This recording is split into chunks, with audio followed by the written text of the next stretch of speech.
গণঅভ্যুত্থান প্রত্যেক দিন হয় না, আন্দোলন প্রত্যেক দিন হয় না, রাস্তায় প্রত্যেক দিন মানুষ নেমে আসবে না। কিন্তু যেদিন রাস্তায় মানুষ নেমে আসবে, যেদিন গণঅভ্যুত্থান হবে, সেদিন কামান দিয়ে, ট্যাঙ্ক দিয়ে, গোলা বারুদ দিয়ে, হেলিকপ্টার থেকে গুলি করে, রাইফেল দিয়ে এবং পাঁচাটা বাহিনী দিয়ে সেই জনস্রোতকেও ঠেকায় রাখতে পারবে না। এবং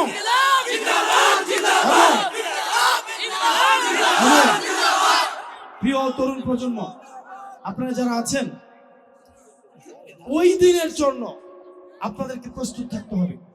আমরা বলবো না যে কেউ স্বৈরাচার হয়ে যাচ্ছে, হয়ে গিয়েছে, বিষয়টা এমন। কেউ যেন না হতে পারে সেটার জন্য আমাদেরকে সচেতন থাকতে হবে। আমাদেরকে সচেতন থাকতে হবে। কেউ যেন আপনার বাক স্বাধীনতার অধিকার কেউ হরণ না করতে পারে। আমরা দেখলাম দুদক, মানবাধিকার কমিশন, বিচার ব্যবস্থা, বাংলাদেশ ব্যাংকগুলোকে কিভাবে দখল করা হয়েছে, বিশ্ববিদ্যালয়গুলোকে এখন দখল করা হচ্ছে, বাংলাদেশ ব্যাংকে কিভাবে মাফিয়া কায়দায় দখল করা হয়েছে, বিসিবি কে দখল করা হয়েছে। এমন কোন প্রতিষ্ঠান নাই। মানুষের তো চক্ষু লজ্জা থাকে, গ্রামে বলে না, গ্রামে বলে না, অনেকে আছে ঘুষ খায় কিন্তু টেবিলের নিচে দিয়ে খায়। অনেকে আছে নাকি, অনেকে বলে না এরকম যে ভাই, অনেকে আছে ঘুষ খায় আসারের পরে, উনি আসারের আগে ঘুষ খায় না, উনি আসার থেকে আবার ফজরের মাঝখানে ঘুষ খাইলে খায়। কারণ ফজর নামাজের পরে আসারের মাঝে আর ঘুষ টুস খায় না। চক্ষু লজ্জা আছে, চক্ষু লজ্জা আছে না? বাংলাদেশ ব্যাংক দখল করলো, কোনো চক্ষু লজ্জা নাই। বিসিবি দখল করলো, চক্ষু লজ্জা নাই। বিশ্ববিদ্যালয়গুলোকে ভিসি নিয়োগ দিচ্ছে, চক্ষু লজ্জা নাই। আমরা এই কারণেই বলছি বিএনপি ইজ হাইজ্যাক্ট। বিএনপি যে আদর্শিক রাজনীতি করত, লড়াই সংগ্রামের রাজনীতি করত, এখন যাদের দ্বারা বিএনপি নিয়ন্ত্রিত হচ্ছে, পরিচালিত হচ্ছে, বিএনপির নেতা কর্মীরাই আমাদেরকে বলে এই বিএনপিকে আমরা চিনি না, এই বিএনপি দখল হয়ে গিয়েছে। এই আমাদের লড়াই, আমাদের সংগ্রাম, রাজপথের যুদ্ধ, আমাদের জেল, আমাদের জুলুম, আমরা পরিবারের সাথে খাবার খাইতে পারি নাই, আমরা সন্তানদেরকে সময় দিতে পারি নাই, চাকরি করতে পারি নাই, বাপ মায়ের জানাজায় আসতে পারি নাই। আমরা যে বিএনপির জন্য এই ত্যাগ করেছি, আজকের বিএনপি এই বিএনপি নয়। সেজন্য প্রিয় তরুণ প্রজন্ম, আমরা চাই এমন একটা বাংলাদেশ, যে বাংলাদেশে আপনার কর্মসংস্থান নিয়ে চিন্তিত হতে হবে না। আপনি যোগ্যতা অনুযায়ী আপনি কর্মসংস্থানে যেতে পারবেন, আপনার যোগ্যতা অনুযায়ী আপনি পড়াশোনা করতে পারবেন, যোগ্যতা অনুযায়ী আপনি বিদেশে যেতে পারবেন। পুলিশ ভাইয়েরা যারা আছে, প্রশাসনের ভাইয়েরা যারা আছে, আপনাদের পোস্টিং পদোন্নতির জন্য আপনার কোনো পলিটিক্যাল কোনো কানেকশনের ঘোষণা আপনার দিতে হবে না। আপনার যোগ্যতাই হবে পোস্টিং প্রমোশনের মানদণ্ড। টাকা দিয়ে পোস্টিং প্রমোশন লাগবে না। প্রশাসন এবং পুলিশ ভাইয়েরা আমরা জানি আপনারা দুঃখ কষ্টে আছেন, কাউকে বলতে পারেন না। অনেকে আমাদেরকে জানায় ভাই বেতন পাই 30,000 টাকা, একটা পোস্টিং এর জন্য চায় থেকে 5 লাখ টাকা, বলে কিনা? আছেন এরকম? আমি পুলিশ প্রশাসনের ভাইদেরকে জিজ্ঞেস করবো না, তারা গোপনে এসে জানায়।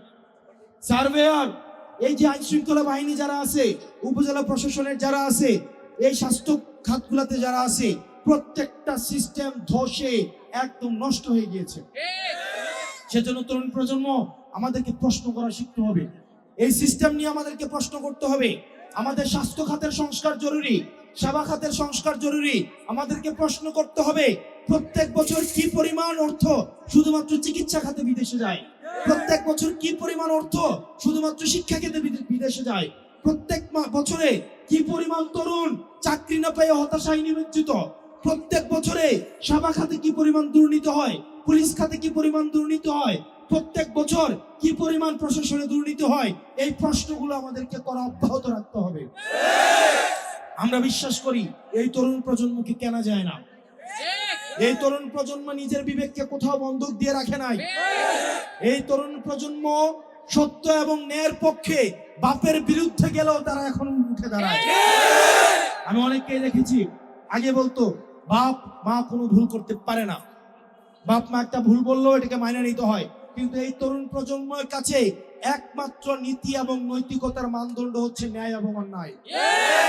তারা যদি বাপে অন্যায় করে সেটার বিরুদ্ধে এখন তারা দাঁড়ায়। সেজন্য প্রিয় তরুণ প্রজন্ম, আজকের রাজনীতি আপনার আগামী দিনের ভবিষ্যৎ নির্ধারণ করে। সুতরাং এখন কে কি রাজনীতি করছে সেই বিষয়ে আমাদেরকে সচেতন থাকতে হবে। প্রশাসন এবং পুলিশে আপনারা যারা আছেন, আপনাদেরকে অনুরোধ করব, আপনারা আর দলকানা হয়েন না। আমি জানি আপনারা পেশাগত জায়গা থেকে দায়িত্ব পালনের জন্য সচেষ্ট থাকেন, কিন্তু আপনাদেরকে বাধ্য করা হয়। আমরা আপনাদের স্বাধীনতা এবং সুরক্ষা, আইনগত এবং স্বাধীনতা সুরক্ষা নিশ্চিত করতে চাই। আমরা চাই আপনার পোস্টিং প্রমোশনের জন্য ঘোষণা দিয়ে বা গোপনে বা কোনোভাবেই আপনার কোনো রাজনৈতিক সংশ্লিষ্টতা থাকার দরকার নেই। পুলিশ প্রশাসন কোনো বিএনপির না, জামাতের না, এনসিপির না, তারা হচ্ছেন বাংলাদেশের প্রত্যেকটা জনগণের। সুতরাং থানায় যদি কেউ যায়, সে বিএনপি করে নাকি জামাত করে নাকি এনসিপি করে, সেটা আপনার দেখার দরকার নাই। আপনার দেখার দরকার সে অপরাধী, সে বাদী নাকি বিবাদী। সিম্পল। তার কি পরিচয় সেটা দেখে যদি আপনি অপরাধ নির্ধারণ করেন, তাহলে আপনি দলীয় দোষে দুষ্ট, এবং আপনি আপনার শুধুমাত্র দেশটাকে ঝুঁকিতে ফেলছেন না, আপনার সন্তানের জন্য দেশটাকে ঝুঁকিতে ফেলছেন। প্রিয় প্রশাসনের ভাইরা, অনেক হয়েছে। গত 17-18টা বছর আপনারা দেখছেন আপনাদেরকে কিভাবে ব্যবহার করে এই বেনজির হারুনরা দেশ থেকে পালাইছে। কানাডায় বেগম পাড়া বানাইছে, আমেরিকায় বেগম পাড়া বানাইছে। সুতরাং এই অন্যায় ভাবে ইলিগ্যাল অর্ডার দিয়ে যখন বলছে গুলি করতে, আপনারা ইলিগ্যাল অর্ডার শোনার জন্য সরকার, বাংলাদেশের জনগণ আপনাদেরকে বেতন দেয় না। সুতরাং আমরা চাই লিগ্যাল অর্ডার এবং ইলিগ্যাল অর্ডারের মধ্যে পার্থক্য আপনারা হচ্ছে পেশাগতভাবে, আইনগতভাবে আপনারা করবেন। আপনারা প্রশাসনের ভাইরা যারা আছেন, কোন দলের চামচামি করার দরকার নাই। আমরা দেখি সরকারি সুবিধা এটা সব জনগণের, সবার জন্য সমান। এটা কি বিএনপির জন্য, জামাতের জন্য, এনসিপির জন্য? আপনি যখন সেবা খাতে সেবা নিতে যাবেন, আপনার একমাত্র পরিচয় আপনি সেবা প্রার্থী, আর যিনি প্রশাসনে থাকবেন উনি হচ্ছেন সেবাদাতা। এর বাইরে কোনো পরিচয় নাই। কিন্তু আমরা দেখলাম সরকার সংশ্লিষ্ট মানুষ, সরকার দলীয় রাজনীতির মানুষকে আলাদাভাবে ট্রিটমেন্ট করা হয়। মনে রাখেন, গত 18-20 বছর ধরে যেটা চলছে, আমরা বুঝি এটা সাফারার, আপনারাও আমরাও, কিন্তু আমরা তো পরিবর্তন চাইছিলাম। এখন যদি একই কার্যক্রম অব্যাহত রাখেন, তাহলে পরিবর্তনটা হইল কোথায়? ভাই, আমরা রাজনীতিবিদদেরই শুধু পরিবর্তন হইলে হবে না। শুধু রাজনীতিবিদ খারাপ, রাজনীতিবিদ দুর্নীতিবাজ, শুধু রাজনীতিবিদই খারাপ, প্রশাসনের লোকেরা। আমরা আপনাদেরও সহায়তা চাই। আমরা চাই আপনাদেরও গুণগত এবং পেশাগত পরিবর্তন হোক। আমরা আপনাদেরকে সহায়তা করব। আমরাও যদি একটা অবৈধ আবদার নিয়ে যাই, ইলিগ্যাল আবদার নিয়ে যাই, আপনার সেটা শোনার দরকার নাই। সেজন্য বাংলাদেশটাকে যদি গড়তে চাই, আমরা পুলিশকে বাদ দিয়ে বাংলাদেশ গড়তে পারবো? প্রশাসনকে বাদ দিয়ে বাংলাদেশ গড়তে পারবো? ব্যবসায়ীদের বাদ দিয়ে বাংলাদেশ গড়তে পারবো? শ্রমিকদের বাদ দিয়ে বাংলাদেশ গড়তে পারবো? আমাদের সবাইকে নিয়ে বাংলাদেশটা করতে হবে, এবং যার যার কাজ সে যথাযথভাবে করতে হবে। সেজন্য আমরা পরবর্তী বাংলাদেশটাকে বিনির্মাণের জন্য আমাদেরকে মুখ্য ভূমিকা পালন করতে হবে। কাজটা আমাদের করতে হবে। আর আমাদের যারা মুরব্বী আছে, অভিজ্ঞ মানুষ আছে, তারা আমাদেরকে পথ দেখাই দিবে। কিন্তু কাজটা বাস্তবায়ন করবে কারা? কাজটা বাস্তবায়ন করবে কারা? একটা কথা আছে, the older knows the road, but the younger knows how to run ফাস্টার। অর্থাৎ যারা সিনিয়র মানুষ আছে তারা রাস্তাটা চিনে, আর আমরা তরুণ প্রজন্ম জানি কিভাবে জুড়ে দৌড়াইতে হয়। সুতরাং আমরা আমাদের সিনিয়রদের পরামর্শ নিব। জীবনের ঘাত প্রতিঘাতে, রাজনৈতিক বাস্তবতায় কোথায় কি বাধা আছে, কোথায় কি সম্ভাবনা আছে, কোথায় কি সমস্যা আছে, আমরা তাদের থেকে পরামর্শ নিয়ে আমরা আমাদের কাজটা করব। এই যে 13টা ইউনিয়নের, আপনাদের চান্দিনা উপজেলার প্রত্যেকটা ইউনিয়নের ওয়ার্ডে ওয়ার্ডে আমাদের প্রত্যেকটা সবার কাছে আমাদেরকে পৌঁছাইতে হবে, মা বোনেদের কাছে আমাদের পৌঁছাইতে হবে। আমরা দেখি ভোটের সময় মা বোনদের কদর, মা বোনদের গুরুত্ব বেড়ে যায়, আর ভোট চলে গেলে মা বোনদের আর কোনো খোঁজ খবর পাওয়া যায় না। এই ভণ্ডামি দিয়ে কিন্তু পরবর্তী বাংলাদেশ চলবে না। সেজন্য প্রিয় চান্দিনা এবং চান্দিনাবাসী, তরুণ প্রজন্ম, পরবর্তী বাংলাদেশ যদি আপনার বিনির্মাণ করতে হয়, আপনি নিজে একটা প্রশ্ন করে দেখেন তো, আপনার ঘরে সবচেয়ে বেশি সময় কি আপনার বাপ দেয় নাকি আপনার মা দেয়? কে দেয়? আপনার মা। একই সাথে সাথে ডাক্তার, অসুস্থ হলে সবার আগে সেবাটা কে করে? একই সাথে সাথে একজন শেফ, একই সাথে সাথে দেখবেন আপনার একজন সবচেয়ে কাছের দুঃখ কষ্ট যাকে আপনি বলতে পারবেন সাইকিয়াট্রিস্ট, তার কাছে বলতে পারেন না আপনি? দেখবেন বাপের থেকে টাকাটা মায়ে হয়তো দিছে অন্য একটা কাজে খরচ করার জন্য, আপনি গিয়ে চাইছেন আম্মা একটা গেঞ্জি কিনবো, একটা জার্সি কিনবো, সামনে বিশ্বকাপ, দেখবেন এই টাকাটাও আপনাদের গুঞ্জা দিয়ে দেয়, তাই না? তাই কিনা? আপনার বাপ দেখবেন আপনার মারে প্রত্যেক মাসে 15-20 হাজার টাকা দিয়ে বলে সংসারটা চালাও। কেমনে সংসারটা চালায় এটা জানে কে সবচেয়ে ভালো? মা একই সাথে সাথে ফাইন্যান্স মিনিস্টার, একই সাথে সাথে হেলথ মিনিস্টার, একই সাথে সাথে এডুকেশন মিনিস্টার। আবার বলেন একটা এতগুলা মন্ত্রণালয় চালায় কে? কে চালায়? কে চালায়? আর বাপ শুধুমাত্র একমাত্র একটাই মিনিস্টার, শুধুমাত্র অর্ডার অর্ডার অর্ডার বাইরে কি আর কোনো কিছু করে? কোনো কিছু করে? এবার দেখবেন এই মা যদি অশিক্ষিত হয় তাহলে এই সংসারটা কি ঠিকঠাক ভাবে চলবে? ঠিকঠাক ভাবে চলবে? আমাদের এই এলাকার একটা সমস্যা হচ্ছে আমাদের মেয়েদেরকে পড়াশোনা করাতে আমাদের অনাগ্রহী। এটা করা যাবে না। আপনাদের প্রত্যেকটা নারী সদস্য যারা আছে পড়াশোনা যারা করতে চাই, পড়াশোনা উপযোগী যারা, অবশ্যই অবশ্যই আপনি দাঁড়াই থেকে আমি আপনাদের কমিটমেন্ট চাই। তরুণ প্রজন্ম আপনারা যারা আছেন আমি আপনাদের কমিটমেন্ট চাই। আপনার বোন, আপনার আন্টি, আপনার ছোট ভাই বোন যারা যারা আছে আপনি তাদেরকে অবশ্যই পড়াশোনা নিশ্চিত করবেন তো ইনশাল্লাহ? করবেন তো ইনশাল্লাহ? অনেকে আছে বয়স হইলে একটা ক্লাস 8-9 উঠলে বিয়ে দিয়ে দেয়। এগুলোতে বাধা হয়ে দাঁড়াবেন কে? বাধা হয়ে দাঁড়াবেন কে? আপনাদেরকে বাধা হয়ে দাঁড়াইতে হবে। মনে রাখতে হবে আপনার যে বোনটাকে আজকে শিক্ষিত করবেন সে একটা প্রতিষ্ঠানে পরিণত হবে, সে কর্মসংস্থানেও যদি যায় বা যে ফ্যামিলি লাইফেও যায়, একটা শিক্ষিত মেয়ে যেভাবে তার পরিবারটা যেভাবে চালাইতে পারে এবং জাতির জন্য যতটা কন্ট্রিবিউট করতে পারে সেটার জন্য আপনাকে ভূমিকা রাখতে হবে। প্রিয় চান্দিনাবাসী, নারীদেরকে আমাদের কর্মসংস্থান উপযোগী করতে হবে, তারা যেন কর্মসংস্থানে যায়। নারীদের স্বাস্থ্য নিয়ে আমাদেরকে সচেতন থাকতে হবে। বেশিরভাগ পরিবারে দেখা যায় নারীদের স্বাস্থ্য নিয়ে সবচেয়ে বেশি অবহেলার শিকার। তাদের খাবার পরে, তাদের চিকিৎসা পরে, সবকিছুই পরে। এটা আমরা করি কিনা? এটা কি আর করবো আমরা? আমরা নিশ্চিত করব নারীদের স্বাস্থ্য, নারীদের পুষ্টি, নারীদের শিক্ষা এবং নারীদের কর্মসংস্থান যেন সবার আগে নিশ্চিত হয়।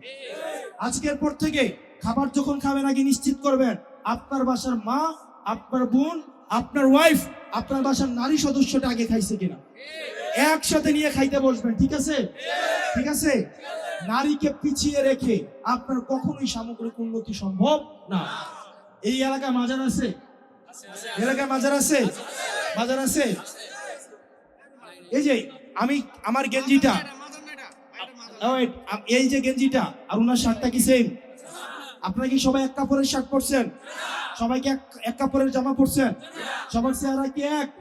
সবার মাথায় কি টুপি আছে? এই যে আমরা বিভিন্ন মানুষ বিভিন্ন ধরনের, আমরা কি মারামারি লাগছি? আপনার বাড়ি কি আমি ভাঙছি? আপনি আমার বাড়ি এসে ভাঙছেন? তাইলে আমাদের চুল আলাদা, আমাদের চেহারা আলাদা। সবাই কি গরু মাংস খাইতে পছন্দ করি? সবার কি খাবারের রুচি এক? আমরা রুচি ভিন্ন আছে কিনা? তাহলে বিশ্বাস ভিন্ন থাকা কি স্বাভাবিক না অস্বাভাবিক? স্বাভাবিক না অস্বাভাবিক? আমাদের বিশ্বাস জোর করে ভালোবাসা যেমন হয় না, জোর করে বিশ্বাস হয় না। সেজন্য আমাদের এত বৈচিত্র্যতা সত্ত্বেও কি আমরা মারামারি করছি? মারামারি করছি। ঠিক একইভাবে আমাদের বিশ্বাসের বৈচিত্র্যতা থাকবে, এটা সৌন্দর্য। বিশ্বাসের বৈচিত্র্যতার কারণে আপনারা যদি কেউ মাজার ভাঙেন সেটা অপরাধ, সেটা অপরাধ। আপনার কোনো এখতিয়ার নাই। আপনি যদি মাজার অপছন্দ করেন প্রয়োজনে আপনি যাবেন না, আপনি প্রয়োজনে যাবেন না, আপনাকে কেউ বাধ্য করছে। কিন্তু আপনি কোনো মাজার ভাঙতে পারবেন না, আপনি অন্য কাউকে বাধা দিতে পারবেন না। একইভাবে কেউ আবার আপনাকে মাজারে যাইতে বাধ্য করতে পারবে না। আপনার ইচ্ছা হইলে যাবেন, ইচ্ছা না হইলে যাবেন না। ঠিকঠাক? ঠিক আছে? ঠিক আছে? আমার সাথে অনেকে নাকশ হইতে পারে, কিন্তু আমরা চাই বাংলাদেশের প্রত্যেকটা নাগরিকের অধিকার নিশ্চিত করা। জোর করে কি বিশ্বাস চাপাই দেওয়া যায়? চাপাই দেওয়া যায়? আইন শৃঙ্খলা রক্ষাকারী বাহিনী যারা আছেন আপনাদেরকে স্ট্রিক্টলি বলবো, এবং আমার আলেম ওলামা ভাইয়েরা আপনারা যারা আছেন 5ই আগস্টের পরে বাংলাদেশের মন্দিরগুলো আপনারা পাহারা দিয়ে রেখেছেন। আমাদের আলেম ওলামা ভাইয়েরা, টুপি পরা ভাইয়েরা, যাদেরকে বারবার করে বলা হয়েছে তারা নাকি ধর্ম বিদ্বেষী, তারা নাকি মাইনরিটি বিদ্বেষী, কিন্তু 5ই আগস্টের পরে বাংলাদেশের ধর্মীয় সম্প্রীতির অনন্য দৃষ্টান্ত স্থাপন করেছে আমার দাড়ি টুপিওয়ালা ভাইয়েরা।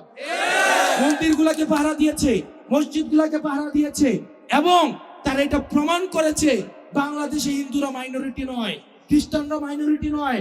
বাংলাদেশে মাইনরিটি কেবল তারাই যারা বাংলাদেশের বিরুদ্ধে রয়েছে।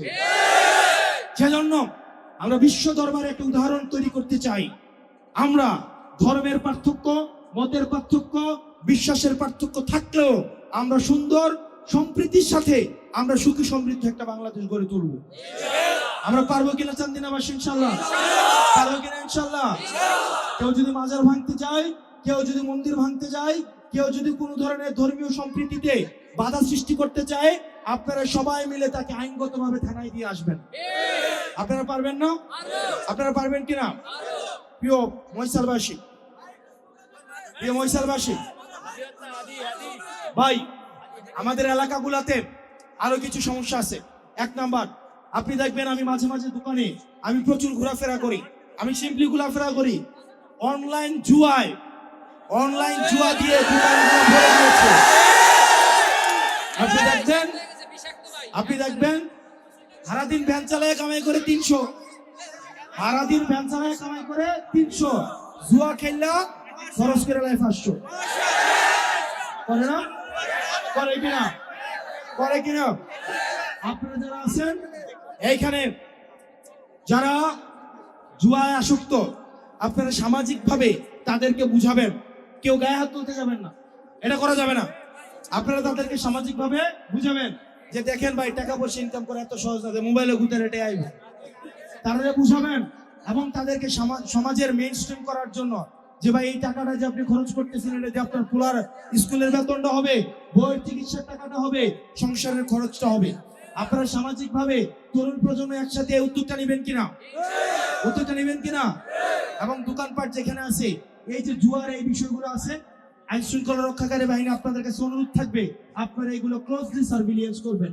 এবং আমি বিশ্বাস করি আপনারা যদি শাওন ভাইয়ের কাছে সহায়তা চান, উনি আপনাদেরকে এই বিষয়ে সহায়তা করবেন। এরপরে এই চান্দিনার আরেকটা বড় সমস্যা, বা আমার এলাকার সবচেয়ে বড় সমস্যা, চান্দিনা আলাদা বলো, এটা আমারই এলাকা, পুরাটা শাওনবাড়ি এলাকা। এই পুরো এলাকার মধ্যে আরেকটা সমস্যা আছে, মাদকের সমস্যা।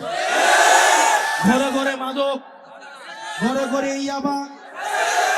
এখন পুলিশ যে কাজটা করে, পুলিশ যে মাদক সেবন করে তারে গিয়ে ধরে নিয়ে আসে, আর মাদক যে বেচে সে পুলিশ হলো গিয়ে আড্ডা মারে, মারে না? মারে কিনা? ও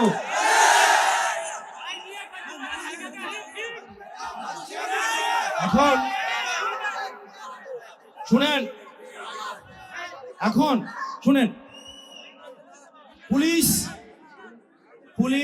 তার জায়গা থেকে মাদক প্রতিরোধে চেষ্টা করছে। পুলিশ তার জায়গা থেকে পেশাদারি দক্ষতা দিয়ে, পেশাদারি মেধা দিয়ে নিরলসভাবে পরিশ্রম করে যাচ্ছে। এবার শুনেন, পুলিশকেও দোষ দিয়ে লাভ নাই। শুনেন, একটা ছিনতাইকারী ছিনতাই করে 200 সিসি মোটরসাইকেল দিয়া, আর পুলিশ এর পিছনের দৌড়ে একটা অটো দিয়া। ঠিক নিও? ঠিক না? পুলিশ দেখবেন লেগুনা দিয়া ডিউটি করে, সিনজি দিয়া ডিউটি করে। এখন ঢাকায় এবং যারা সন্ত্রাস চোর, তারাও যদি চলে 300 কিলোমিটার গতিতে, পুলিশ যায় 35 কিলোমিটার গতিতে। ঠিক কিনা? এখন আপনি যদি পুলিশকে আধুনিকায়ন না করেন, পুলিশকে যদি তার ট্রান্সপোর্টেশনের ব্যবস্থা না দেন, পুলিশকে যদি যথাযথভাবে আপনি আধুনিক প্রযুক্তি দিয়ে, পরিবহন না দিয়ে সহায়তা করেন, তাইলে পুলিশের জায়গা থেকে টাইমলি অ্যাকশন করা। চান্দিনা থানা থেকে এই জায়গায় তো কতক্ষণ লাগে? কতক্ষণ লাগে? ফোন দিয়া কইলেন যে ভাই কেন হচ্ছে মাদকের ব্যবসা হইতেছে, এবার আইতে আইতে তো 40 মিনিট লাগে। এবার আর প্রথমে গেলে সিএনজি ম্যানেজ করা, সিএনজি ম্যানেজ কইরা এরপরে এই জায়গাটা আইতে মাদক বেচা, মাদক খাইয়া তারা আবার ধারণ হয়ে যায়। জানিও, সেজন্য আমাদেরকে এটা নিশ্চিত করতে হবে। পুলিশের সরকার দেখেন কত প্যাচ লাগাই রাখছে। পুলিশ যে মাদক ব্যবসা করে, মাদক বেচা ধরুন 2 লাখ টাকা ইনকাম করে, পুলিশ মাসে তারা একবার ধরে নিয়া, পুলিশের কাজ তো ধরা, পুলিশের কাজ তো বিচার করা না, করা। পুলিশ দেয়া কোথায়? কোর্টে। সে 50,000 টাকা খরচ করে আবার জামিনে আসে, আইসা দুই জুম্মা নামাজ পড়া, 2 জুম্মা সুন্দর পাঞ্জাবি পরে ঘুরে আবার আগের ব্যবসা শুরু করে। এই ইনকাম করে কত? মাসে 2 লাখ। কোর্টে দেয় কত? 40,000। পুলিশটা দেয় 10,000, খরচ হলে কত? 50,000। তার লাভ কত? আবার পরের মাসে আবার শুরু করে আবার ইনকাম করে 2 লাখ, পুরো দেয় 40 এবং দুষ্ট প্রকৃতির পুলিশ সবাই না, কিছু এদের দেয় 10,000 আবার 1.5 লাখ ইনকাম। সেই জন্য আমাদের আইনটাকেও সংশোধন করতে হবে, তাই না? আমাদেরকে পুলিশকে আধুনিকায়ন করতে হবে, পুলিশকে পরিবহন সমস্যার সমাধান করতে হবে এবং আইনটাও সংশোধন করতে হবে যেন মাদকের যারা হচ্ছে কারবারি আছে তাদেরকে কোর্টে পাঠাইলে যেন জামিন নিয়া তাড়াতাড়ি যেন না আসতে পারে। প্রিয় তরুণ প্রজন্ম, আপনারা এখানে যারা আছেন শুনেন, আমার আশেপাশে যারা আছে তাদের মধ্যেও অনেকে হয়তো মাদক শক্ত থাকতে পারে। আমি কি জানি, আমি কি চিনি, আমার সাথে এসে অনেকে ছবি তুলতে পারে, অনেকে এনসি করতে ছবি তুলতে পারে। একটা ছবি তুললে বাড়িতে গিয়ে পোস্ট দিব আমার সাথে গুরুত্বপূর্ণ আলোচনার সময়, অথচ আমার ওর সাথে হচ্ছে একটা এনসিক বিনিময় হয়েছে শুধু। এখন আপনারা যদি দেখেন, মনে রাখতে হবে এনসিপির জন্য মাদক, চোরা কারবারি, টেন্ডারবাজি, চাঁদাবাজি যারা করে তাদের জন্য দরজা সারা জীবনের জন্য ক্লোজ। এবার এর মানে কি এই না যে তারা আমাদের সাথে আসতে চায় না? চায়। দেখবেন আইসা চিপা চুপা দিয়ে চেহারাটা দেখা ছবি তুললে হয়েছে, একদম দূর থেকে একটা ছবি তুলবে, ছবি তুলে গিয়ে কালকে বলবে যে হাসনাত ভাই নির্ভীক সৈনিক, অথচ আমি এর চিনি। এরকম আছে না? এবং আপনারাও লাগাবেন গালি, হাসনাত ভাই কত বড় গাদ্দার, মাদক সম্রাট নিয়ে হচ্ছে প্রোগ্রাম করে চলে গেছে, অথচ হয়তো আমি চিনিও না। সেজন্য আপনাদের কাজ হবে কি, এই ধরনের মানুষগুলো যারা আছে তারা সবসময় ধুরন্ধবাদ, তারা এনসিপিও না, তারা বিএনপিও না, তারা জামাতও না, তারা সবসময় কি করবে, যারাই আসবে তাদের সাথে গিয়ে চিপা দিয়ে গিয়ে ছবি তুলে ধরা পড়লে গিয়া তারা দেখাবে দোল করি তুমুকের দোল করি। পুলিশ যারা আছেন ছবি দেখাইলে এমনি যদি দেন একটা আইনগত ভাবে তাদেরকে কোনোভাবে ছাড় দেওয়া যাবে না। প্রিয় তরুণ প্রজন্ম, আমাদের অভি আছে এখানে, আমাদের অভি আপনাদের গত 2টা বছর ধরে এবং আমাদের জন্য সবচেয়ে বেশি কনস্ট্যান্টলি কাজ যারা করে যেতেছে তার মধ্যে এই চান্দিনা তো অন্যতম। এবং আমরা বিভিন্ন সময় এবারই প্রার্থী ছিল, আপনার বিভিন্ন কারণে হয়তো দেওয়া হয় নাই। আপনারা অভিকে আপনাদের জায়গা থেকে আপনারা সহায়তা করবেন। অভি চেষ্টা করে তার এলাকার জন্য, ঢাকায় যখন যায় সে কিন্তু এলাকার কোনো জনপ্রতিনিধি না, কিন্তু এলাকায় গিয়ে বলে ভাই এই রাস্তাটা, এই ব্রিজটা বা এটা সেটা বা একটু করে দেন, মানে এলাকা নিয়ে চিন্তা করে। তো আপনারা চেষ্টা করেন ওরে হেল্প করার জন্য, ওর ভালো কাজে সহায়তা করার জন্য। আপনারা সবাই ভালো থাকেন, এনসিপির হাতকে শক্তিশালী করেন। পুরা চান্দিনাতে কোনো মার্কা আছে? বরিশালে কোনো মার্কা আছে?